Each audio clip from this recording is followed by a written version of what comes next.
have some breaking news. I want to bring this in now. I've been telling everybody about the Austin mass shooter, and now we have a picture. And this is what we're finding out. Per multiple federal law enforcement sources to our own Bill Maloogian, the Austin mass shooter is a 53-year-old naturalized U.S. citizen who was born in Senegal and was living in Pflugerville, Texas. Material recovered from his person and inside the vehicle give possible indications of a nexus to terrorism, as the FBI announced earlier today. And remember what we said he had in his possession and was also wearing. The shooter was wearing clothing that said Allah on it. His sweater said property of Allah.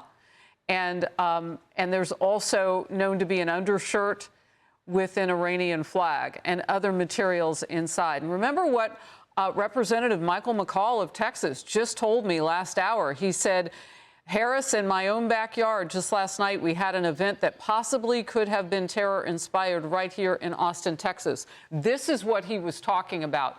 Brett, I was reminding Americans this is not a new place for us to be in terms of keeping our heads on a swivel. But it bears repeating, we've lost Americans in the fight on the battlefield, and protecting the homeland now is also something that we must be on the alert. Now, authorities have not tied this Austin situation to what's happening in the Middle East as terror related to that, but they are investigating it just moments ago, confirming as a possible terror attack. Your reaction? Well, we have to remain vigilant. I mean, Khamenei, he was a religious figure. We don't know if this attack was associated, but it very well may be. But the fact is, this isn't a representation of how most people from that region feel. The Iranian people, they fear their own rulers more than our own military. They hate, their own oppressive rulers than anyone else. And we may see more attacks like this. We have to be vigilant. There are proxy groups everywhere that are looking for ways to harm Americans and hurt Americans. And but the fact of the matter is, overall, there are images right now showing most Iranians and most Shias celebrating today, not because of war, but because they hate their own rulers more than anyone else. That's a sign that we're striking, not just at their military, we're striking at the legitimacy of a brutal regime. The Iranian people want better relationships with the West. They have the potential to be our biggest ally. I think it's important we collectively separate the terrorist regime from that of the majority Iranian people.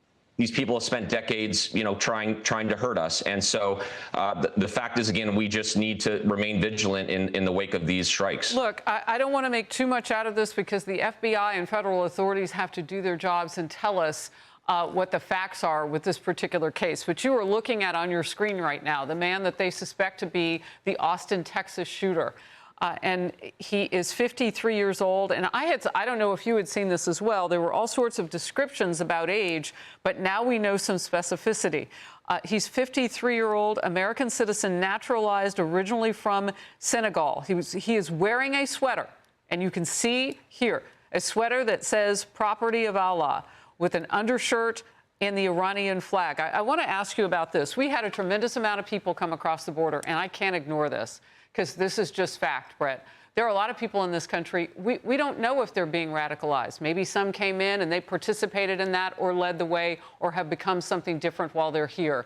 But it matters letting millions of people come in and you have no way to vet them. And that's what happened under the Biden administration. We're catching up, but a lot of those people are still here. Your thoughts? Well, with that, as well as what's going on overseas, there's been a seismic shift in global security. Right, that regime over there in Iran is, fragile. After decades of corruption, that border for years was a perfect place for the Iranian regime to send some of their proxy groups undetected. I don't know if you remember years ago, we almost had an attack in D.C. where Iranians were sent in to try and kill the Saudi ambassador at the time. There are humans out there that want to hurt us, and right now there is a complete structural shock to the Iranian regime and their way of life. Their internal system is highly centralized around this supreme leader, and that religious leader is gone. I think that was one of the reasons that President Trump initially had maybe held off the Israelis striking Khamenei, because he was such a religious figure. But that's changed now. We've removed that node, and it's created this uncertainty inside the clerical establishment across the proxy networks globally, and we need to just pay attention for more attacks like this. Brett Velikovich, thank you for your response too on those Americans who've been killed and those who have been badly injured. Thank you very much. On behalf of all those families, both of us, we wish them well.